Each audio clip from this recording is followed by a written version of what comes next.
نحمده ونصلي على رسوله الكريم أما بعد فأعوذ بالله من الشيطان الرجيم بسم الله الرحمن الرحيم إن الله وملائكته يصلون على النبي يا أيها الذين آمنوا صلوا عليه وسلموا تسليما اللهم صل على سيدنا محمد وعلى آل سيدنا محمد كما تحب وترضى بأن تصلي عليه صلاة وسلاما عليك يا سيدي يا رسول الله.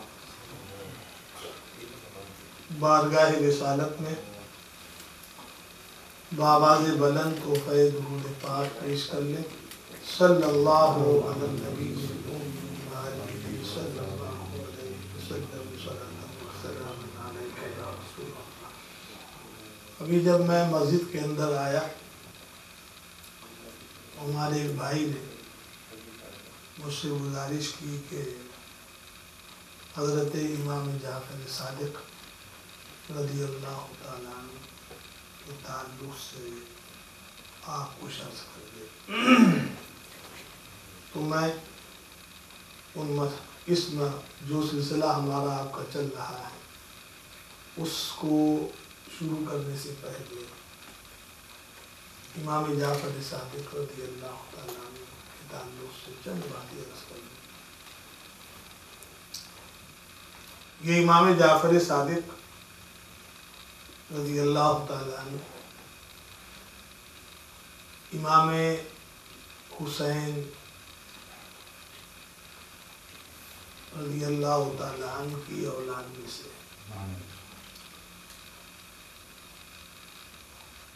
ہمارے ہاں 12 ائمہ کرام کو شمار کیا جاتا ہے، یعنی امام حسین سے لے کر اور امام عسکری تک یہ 12 ائمہ کرام ہیں، جس میں امام جعفر صادق، امام رضا کاظم، امام کاظمی وغیرہ وغیرہ یہ ائمہ کرام. امام جعفر صادق رضی اللہ تعالیٰ عنہ یہ وہ ہیں کہ ہمارے امام اعظم ابو حنیفہ رحمۃ اللہ تعالیٰ علیہ نے امام جعفر صادق رضی اللہ تعالیٰ عنہ سے اکتساب فیض کیا، یعنی علم حاصل کیا. چنانچہ امام اعظم آپ کی خدمت میں 2 سال رہے. کسی نے امام اعظم سے پوچھا کہ حضور آپ کی عمر کتنی ہے؟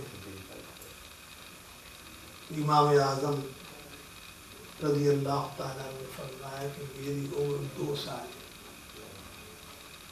پوچھنے والے نے کہا حضور آپ تو 60 سے زیادہ کے ہیں، 2 سال آپ کی عمر؟ تو جواباً امام اعظم رحمۃ اللہ تعالیٰ علیہ نے فرمایا بات اصل میں یہ ہے کہ اگرچہ میری عمر 60 یا 62 کے قریب ہے، لیکن میں اپنی عمر کا حصہ 2 سال اس لیے شمار کرتا ہوں کہ 2 سال میں نے امام جعفر صادق جیسی علمی شخصیت کے پاس 2 سال گزار کر کے اکتساب فیض یعنی علم حاصل کیا. میں سمجھتا ہوں کہ میری عمر صرف یہی 2 سال ہے. تو اس سے امام جعفر صادق رضی اللہ تعالیٰ عنہ کا علمی مقام اور آپ کی جلالت علمی بھی ثابت ہوتی ہے. میں یہ امام جعفر صادق رضی اللہ تعالیٰ عنہ آپ 15 رجب المرجب کو آپ پیدا ہوئے، بلکہ 15 رجب المرجب کو آپ کا وصال ہے. امام جعفر صادق رضی اللہ تعالیٰ عنہ، کیونکہ یہ مہینہ رجب کا اس کو ایک خصوصیت اس لیے حاصل ہے کہ اس ماہ میں ہمارے آقا مولا صلی اللہ علیہ وسلم وہ اللہ تعالیٰ نے معراج کرائی۔ دوسری چیز یہ کہ اس مہینے کی 22 تاریخ کو امام جعفر صادق رضی اللہ تعالیٰ عنہ کی لوگ فاتحہ کرتے ہیں، خاص کر ہمارے ہندوستان یا پاکستان میں اس 22 رجب آپ کی فاتحہ کوڈوں پر ہوتی ہے۔ کوڈے کیا چیز ہیں؟ تو ہمارے ہاں ہندوستان پاکستان میں کوڈے کہتے ہیں جیسے آپ گلگلے بناتے، میٹھے گلگلے، وہ گول ہوتے، ہمارے ہاں میٹھی چھوٹی چھوٹی پوریاں بنائی جاتی ہیں، اس کو خاص طور سے اہتمام کیا جاتا ہے کہ پوری بنانے کے بعد میٹھی پوری اور جو مٹی کے کوڑے ہوتے ہیں اس میں رکھا جاتا ہے اور رکھ کر کے پھر سارے ثواب کی فاتحہ کی جاتی ہے۔ تو اس مناسبت سے اس فاتحہ کو کوڈوں کی فاتحہ کہا جاتا ہے۔ بہرحال اس فاتحہ کا بڑا فیض ہے، جو بھی لوگ آپ کی اس طرح سے فاتحہ کرتے ہیں وہ آپ کی بارگاہ سے بامراد لوٹتے ہیں، خالی کوئی نہیں لوٹتا۔ تو یہ سلسلہ ہندوستان پاکستان میں رائج ہے۔ یہاں کے لوگ کیونکہ اس چیز سے واقف نہیں ہیں تو میں سمجھتا ہوں کہ لوگ ان کوڑوں کی فاتحہ کو جانتے بھی نہیں۔ یہ 22 تاریخ امام جعفر صادق رضی اللہ تعالیٰ عنہ کی کیوں مقرر کی؟ بھائی 22 تاریخ میں نہ تو آپ کا وصال ہے نہ آپ کی پیدائش ہے۔ پیدائش تو 22 رجب کو ہے، ہاں وصال 22 رجب کو ہے، پیدائش کسی اور میں۔ تو پھر یہ 22 تاریخ رجب کی امام جعفر صادق رضی اللہ تعالیٰ عنہ کی فاتحہ کے لیے کیوں مقرر کی؟ تو گویا بہت سے لوگ یہ سمجھتے ہیں کہ 22 تاریخ کو آپ کی وفات ہے، حالانکہ وفات تو نہیں، وفات تو 15 رجب المرجب کو ہے۔ تو پھر عقل کا تقاضا تو یہی تھا کہ آپ کی فاتحہ 15 رجب کو ہونی چاہیے، لیکن یہ خاص 22 رجب کو آپ کی فاتحہ کیوں ہوتی ہے؟ تو اس کی بھی ایک وجہ ہے، اور اس وجہ کو آپ غور سے سنیں، کیونکہ ہمارے بزرگوں نے، ہمارے اسلاف نے آپ کی فاتحہ کو جو 22 رجب کے لیے مقرر کیا اس میں ایک حکمت ہے۔ حکمت کیا ہے؟ اس میں بات اصل میں یہ ہے کہ ہمارے غیر اہل سنت جن کو شیعہ کہا جاتا ہے، رافضی، یہ لوگ بھی 22 رجب کو یہ کہہ کر کہ امام جعفر صادق کی فاتحہ ہے یہ کرتے، اور 22 کو سنی بھی کرتے۔ مگر یاد رکھیے گا کہ یہ شیعہ جو 22 کو امام جعفر صادق کی فاتحہ کرتے ہیں تو یہ صرف دھوکہ دیتے ہیں۔ وجہ کیا ہے؟ وجہ یہ ہے کہ 22 رجب کو حضرت امیر معاویہ کی وفات ہے۔ 22 رجب کو حضرت امیر معاویہ رضی اللہ تعالیٰ عنہ کی وفات ہے، وصال ہے، اور یہ شیعہ حضرات امام حضرت امیر معاویہ کو گالیاں دیتے، بہت برا کہتے۔ تو انہوں نے یہ کیا کہ جب 22 رجب کو حضرت امیر معاویہ کا وصال ہوا تو انہوں نے خوشی میں کنڈے پکائے، خوشی میں یہی کنڈے، یہ گلگلے میٹھے، اور اس کو باقاعدہ کنڈوں میں رکھا، اور دھوکہ کیا دیا، رواج کیا دیا کہ یہ امام جعفر صادق کی فاتحہ، حالانکہ ایسی بات نہیں ہے۔ یہ حضرت امیر معاویہ کی وفات کی خوشی میں انہوں نے یہ عمل کیا اور اس کو نام دیا امام جعفر صادق کی فاتحہ. تو ظاہر ہے کہ ہر دور میں اور اس دور کے اندر ان کے دوست متعلقین سنی حضرات بھی ہوتے آج بھی، کہ ان کے ہاں آنا جانا، ان کی غمی خوشی میں شریک ہونا اگرچہ غلط ہے، مگر کیونکہ وہ جہالت وہ جانتے نہیں ہیں، دوستی کے طور پر وہ رہتے ہیں. ان شیعہ حضرات نے 22 رجب کو امام جعفر صادق کی اس فاتحہ کا نام دیکھ اور یہ فاتحہ کا آغاز کیا. تو جو ان کے دوست سنی لوگ تھے وہ اس فاتحہ میں ان کو بلایا کرتے، اور مقصد کیا تھا؟ مقصد وہی کہ خوشی، کس کی خوشی؟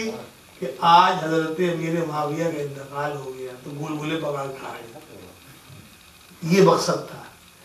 چونکہ ان اہل تشیع کے ہاں اس قسم کا دھوکہ دینا جائز ہے بلکہ کار ثواب ہے. تو یہ جو اپنے دوست سنی حضرات تھے ان کو اس فاتحہ میں بلایا کرتے تھے. اب وہ بیچارے آنے والے اس بات کو جانتے نہیں کہ جس میٹھی پوریوں کو تم کھا کے آئے ہو یہ حضرت امیر معاویہ رضی اللہ تعالیٰ عنہ کی وفات کی خوشی میں نام امام جعفر صادق کے انہوں نے لیا ہے، یہ جانتے نہیں تھے. لیکن جب ہمارے اس دور کے بزرگ ان کی خباثت سے واقف ہوئے کہ اصل مقصد ان کا خوشی منانا ہے اور نام سے یہ دھوکہ دے رہے ہیں، اور جو سنی دوست ہیں وہ اس کو امام جعفر صادق ہی کی کیا نام ہے فاتحہ سمجھ رہے ہیں اور ان سے قریب ہو رہے ہیں. تو اس لیے ہمارے اس دور کے بزرگوں نے اپنے سنی حضرات سے کہا کہ تم 22 تاریخ کو امام جعفر صادق ہی کی فاتحہ کرو. اس میں کام کیا کرو کہ ایصال ثواب حضرت امیر معاویہ کو بھی کرو، امام جعفر صادق کو بھی کرو، تاکہ یہ جو انہوں نے رواج ڈال دیا ہے 22 تاریخ کا امام جعفر صادق کی، اور تم چونکہ اس کو ماننے لگے ہو تو تم اس طرح سے جب اپنے گھر پر 22 تاریخ کو کنڈو کی فاتحہ کرو گے تو تم ان کے یہاں نہ جاؤ گے. تو ایک طرح سے ان سنیوں کو ان کے یہاں جانے سے روکنے کے لیے ان ہمارے بزرگوں نے اس 22 تاریخ کو کنڈو کی فاتحہ کا اہتمام کر دیا تاکہ وہ سنی حضرات ان کے یہاں جائے نہیں. اور دوسری چیز کہ صحیح معنی میں حضرت امیر معاویہ رضی اللہ تعالیٰ عنہ اور امام جعفر صادق رضی اللہ تعالیٰ عنہ ان دونوں کی 22 رجب کو فاتحہ ہو جائے.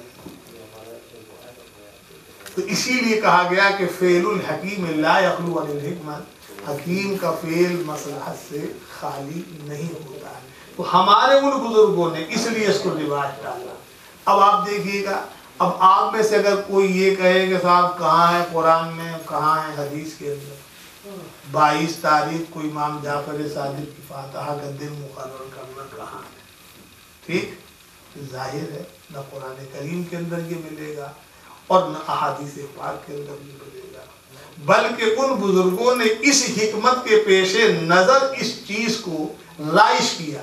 تو دیکھا یہ نہیں جاتا ہے کہ یہ چیز قرآن و حدیث میں ہے کہ نہیں، بلکہ دیکھی یہ جاتی ہے کہ اس چیز کا رواج جائز ہے کہ نہ جائز، فاتحہ دینا جائز ہے یا ناجائز.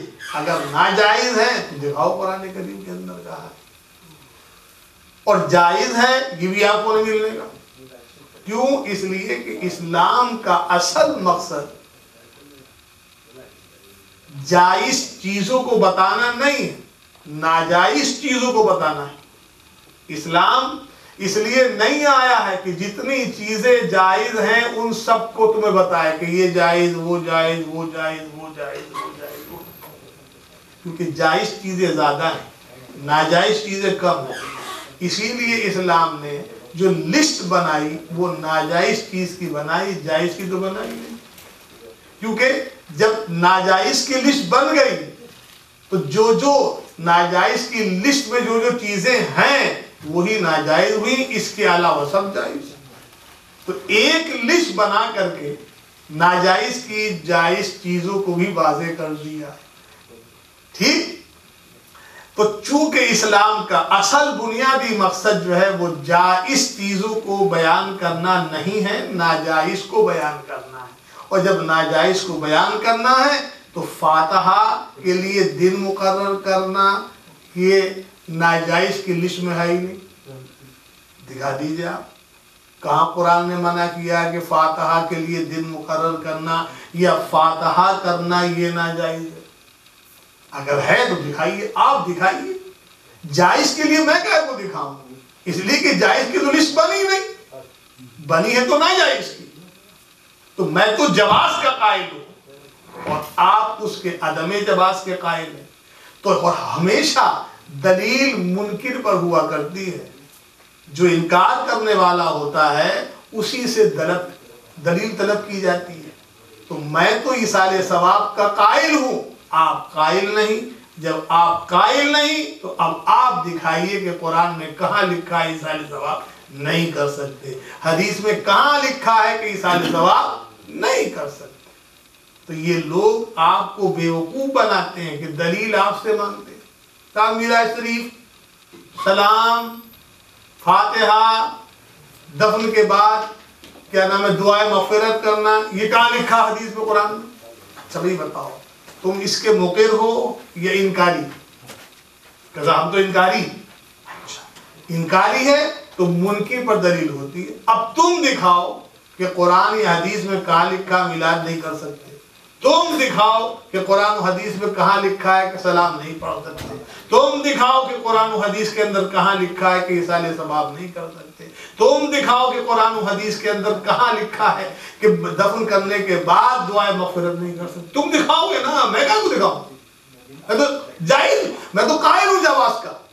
منکر تو تم ہو اور دلیل ہمیشہ منکر سے لی جاتی ہے. جو اس کا اقراری ہوتا ہے اس کو دلیل دینے کی ضرورت نہیں. وہ میرا تو قول ہے ہی. مثال کے طور پر میں نماز جائز ہے تو میں تو جواز سے قائل ہوئی. اب جو انکار کرے وہی تو دلیل دے گا. کوئی صاحب اگر نماز کے پڑھنے کا انکار کرے، صاحب نماز نہیں پڑھنی چاہیے، تو دلیل وہ دے گا کہ میں دوں گا. نماز نہ پڑھنے کا دعویٰ میں نے کیا کہ اس نے کیا، حزب مخالف نے کیا. تو جو مخالف ہوتا ہے وہی دلیل پیش کرتا ہے، اور جو اس کا مقر ہوتا ہے اس کو دلیل دینے کی ضرورت ہی نہیں ہے. مطلب اس کا مقر ہوئی.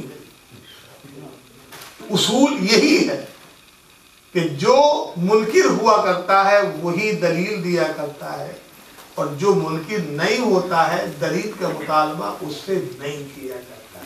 تو یہ اصول ہے، اس اصول کو آپ یاد رکھیے.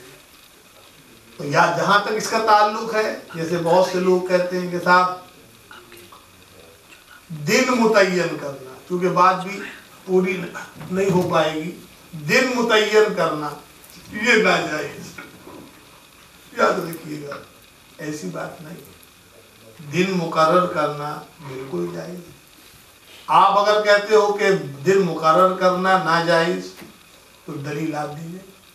کہاں لکھا قرآن کے اندر، کہاں لکھا حدیث کے اندر کہ دن مقرر کرنا ناجائز؟ ارے یار عقل کے ناخون لو. اگر دن مقرر کرنا ناجائز ہے، وقت مقرر کرنا، تاریخ کا تعین کرنا یہ ناجائز ہے کسی کام کے لیے. کتنے کام ایسے ہیں اسلامی جو آپ تاریخ ہی مقرر کر کے کرتے ہیں.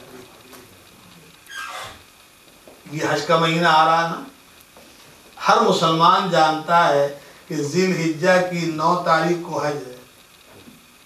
ذی الحجہ کی یعنی بقرعید کی 9 تاریخ کو حج ہوتا ہے کہ نہیں ہوتا؟ اب بتاؤ یہ 9 تاریخ کسی مولانا صاحب نے مقرر کی، اللہ رسول نے مقرر کی؟ کیا کسی مولانا میں ہمت ہے کہ حج کو 9 تاریخ سے ہٹا کے 10 کو کر دے، یا 9 سے ہٹا کر کے 8 کو کر دے، بولے 8 میں حج ہوگا؟ ہے تو یہ مقرر کس نے کی؟ کہا خدا نے کہ رسول نے. اچھا تو دیکھیے اس سے پتہ چلا کہ تاریخ مقرر کرنا یہ اسلام کے اندر ہے، قرآن کے اندر ہے، حدیث کے اندر ہے کہ 9 تاریخ کو حج کرو. تو اب اگر اسی تاریخ مقرر کرنا ناجائز ہوتا تو پھر یہ حج کی تاریخ کیوں مقرر کریں گے؟ کیوں کریں گے؟ حج کے تو پورے ارکان اگر آپ دیکھیں تو سب متعین ہیں حضرت. ہر آدمی جانتا ہے کہ مکہ شریف سے آپ نکلتے حج کے 5 دن ہے نا، 8 کو نکلتے ہیں، آپ نکل کے کہاں پہنچتے ہیں؟ مینا کے اندر، وہاں رات گزارتے ہیں نا. اب 8 کی رات یہ مینا میں گزارنا فکس کس نے کیا؟ کسی مولانا صاحب نے یا اللہ رسول نے؟ اور رات گزار کر کے جب صبح کو 9 تاریخ ہوئی تو عرفات میں آپ جاتے ہو، اور پھر پابند کیا آپ کو کہ عرفات میں سورج غروب ہونے سے پہلے پہنچنا ضروری ہے. دیکھیے وقت بھی مقرر کر دیا. اگر سورج کے بعد آپ کوئی آدمی عرفات میں وقوف کرے گا تو اس کا حج نہیں ہوگا.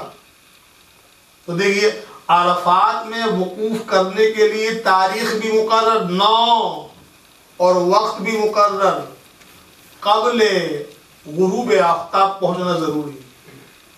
وقت بھی مقرر کر دیا، تاریخ بھی مقرر، اور یہ کس نے کی؟ کسی مولانا صاحب نے کری، اللہ اس کے رسول نے کی. تو دیکھیے وقت بھی مقرر کرنا، تاریخ بھی مقرر کرنا، ٹھیک، یہ جائز. اگر ناجائز ہوتا تو پھر حج کے لیے کیا کہو گے؟ تو ظاہر ہے کہ جب شریعت اس بات کی قائل ہے کہ وقت بھی مقرر کیا جائے گا اور تاریخ بھی مقرر کی جائے گی، اب اگر ہم اور آپ کوئی بھی تاریخ کسی فنکشن کے لیے مقرر کرتے ہیں وہ ناجائز کیسے ہو جائے گی؟ وہ شریعت کے مطابق ہے. اس لیے کہ ہم دیکھ رہے ہیں کہ شریعت نے وقت بھی مقرر کیا، تاریخ بھی مقرر کری. تو اب اگر وقت اور تاریخ مقرر کرنا ناجائز و حرام ہوتا تو پھر رب تبارک و تعالیٰ کو تو یہ کہنا چاہیے تھا بھائی ذی الحجہ کے مہینے میں جس کو جب وقت ہو، 1 ذی الحجہ سے لے کر 10 اور 30 ذی الحجہ تک یا 29 ذی الحجہ تک، جس کو جب موقع پڑے جا کے حج کر لے. یہ کہنا چاہیے تھا، ایسا نہیں کہا. مقرر کیا 9 کو پہنچنا ہے. اسی لیے آپ دیکھیے پوری دنیا سمٹ کے 9 کو عرفات کے میدان پہنچ جاتی ہے. اچھا پھر سورج غروب ہونے کے بعد شریعت نے کیا حکم دیا کہ اب مغرب کا وقت ہو چکا ہے مگر مغرب کی نماز نہ پڑھنا. بولے پھر؟ بولے نا یہاں پڑھو گے گناہ گار ہو گئے. بولے پھر کام؟ بولے مزدلفہ جا کے پڑھ دیا. اب مزدلفہ پہنچتے پہنچتے آپ کو رات ہو گئی. کوئی 1 بجے پہنچ رہا، کوئی 12 بجے پہنچ رہا، کوئی 11 بجے پہنچ رہا. اب بتائیے یہ 10 بجے 11 بجے 12 بجے 1 بجے مغرب کی نماز کا وقت ہے. یہ کس کا وقت شروع ہو گیا؟ عشاء کی نماز. شریعت نے کیا کہا؟ بولے نا اب جا کے مغرب پڑھ. کہیں تو قضا ہو گئی. کہا نا ادا ہوگی. کہا صاحب ادا ہونے کے لیے تو شریعت نے بتایا کہ جس وقت کی نماز آپ ادا کرو اس وقت کی نماز کا وقت ہونا چاہیے. تو یہاں تو مغرب کی نماز کا وقت ہے ہی نہیں، عشاء کا وقت ہے، پھر ادا کیسے؟ کہا یہی حکم ہے. رب نے کہا کہ تو اسی نیت سے پڑھ، بھلے ہی وقت نہیں ہے مگر تو نیت یہی کر کہ میں مغرب کی نماز کا وقت مغرب کا ہم نے عشاء میں کر دیا. آج کی نماز کا وقت عشاء کا بھی ہے اور عشاء کے وقت میں مغرب کا بھی. کیوں؟ اس لیے کہ ہمارے محبوب نے ایسا ہی کیا ہے. میرے محبوب نے ایسا ہی کیا ہے اور مجھے تو وہی نماز محبوب ہے کہ جو محبوب نے پڑھی ہو. کیونکہ محبوب نے ایسی پڑھی ہے کہ مغرب کی نماز عشاء کے وقت میں ادا کی ہے تو ادا ہی ہوگی. لیکن یاد رکھنا آج کے بعد کوئی اگر ایسا کرے گا کہ کوئی مغرب کی نماز کو عشاء کے وقت کے اندر پڑھے تو اس کی نماز اس کی منہ مار دی جائے گی. دیکھیے صاحب یہ سب چیز کیا ہو رہا ہے؟ یہ وقت کی تعین ہو رہی کہ نہیں ہو رہی؟ اچھا پھر مزدلفے کے اندر بھی کیا ہوا؟ کہ رات بھر یہی رہے، رات یہی گزار، اور صبح کو اول وقت پھر بنا چلا جائے. اب میرا پھر چلا ہے اب کیا کریں؟ وہ صاحب پہلے بڑے شیطان کے کنکری مار، پھر مجلے کے، پھر چھوٹے والے۔ ابھی تاریخ کون سی ہو گئی؟ 10۔ اس کے بعد بولے جا قربانی کرا۔ یہ قربانی کا دن مقرر کیا کہ نہیں کیا؟ تاریخ مقرر کی کہ نہیں؟ 10۔ کوئی 9 کو کرے قربانی، ہوگی قربانی؟ کوئی 9 کو جا کے شیطان کے کنکری مار آئے تو کنکری مارنا ہو جائے گا اس کا؟ نہیں ہوگا۔ وقت مقرر کر دیا، صرف 10 تاریخ کے اندر قربانی، 10 تاریخ کے اندر، اس سے پہلے نہیں۔ اسی لیے 3 دن دے دیے، 10، 11، 12 اور 13 کی اصل تک۔ اور اس کے بعد بولے اس کے بعد آپ کیا نام ہے بال مڈائیے، احرام قربانی کر لیجئے، احرام اتار دیجئے گا، اور اس کے بعد بولے فوراً چلا جا مکہ شریف اور جا کے طواف زیارت کرنا۔ تو دیکھیے طواف زیارت کے لیے بھی وقت مقرر، تاریخ مقرر، اور طواف زیارت کر کے پھر واپس لوٹا مینا کے اندر، کیونکہ ابھی تو یہ 2 راتیں اور گزار دی۔ تو 13 کو مینا سے تو روانہ ہو مکے کے لیے، مکے پہنچ جا، پھر اپنی قیام گاہ پہ پہنچ جا۔ یہ سارے ارکان تو نے ادا کر لیے، اس چیز کا نام ہے۔ مجھے بتانا صرف یہ ہے کہ دیکھیے حج کے 5 دن کے اندر شریعت نے بہت سے ارکان کو ادا کرنے کے لیے تاریخ بھی مقرر کی، وقت بھی مقرر کیا۔ یہ سب کیا کہ نہیں کیا؟ تو اب اگر تاریخ مقرر کرنا، وقت کی تعین کرنا یہ ناجائز و حرام ہوتا تو پھر آپ کا حج تو یہ سب ناجائز ہو رہا، حالانکہ الحمدللہ جائز ہوتا ہے۔ تو معلوم یہ ہوا یہ سب بکواس ہے، اور یہ کہنا کہ تاریخ مقرر کرنا یا کیا نام ہے وقت مقرر کرنا یہ ناجائز، یہ ان کی عقل کا دیوالیہ ہے، اور وہ سمجھتے ہی اس چیز کو نہیں ہے، قرآن و حدیث کو سمجھنے سے وہ عاری ہیں، اسی لیے اس قسم کی وہ باتیں کرتے ہیں۔ اللہ تبارک و تعالی ہمیں اور آپ کو اس کی توفیق عطا فرمائے۔ وآخر دعوانا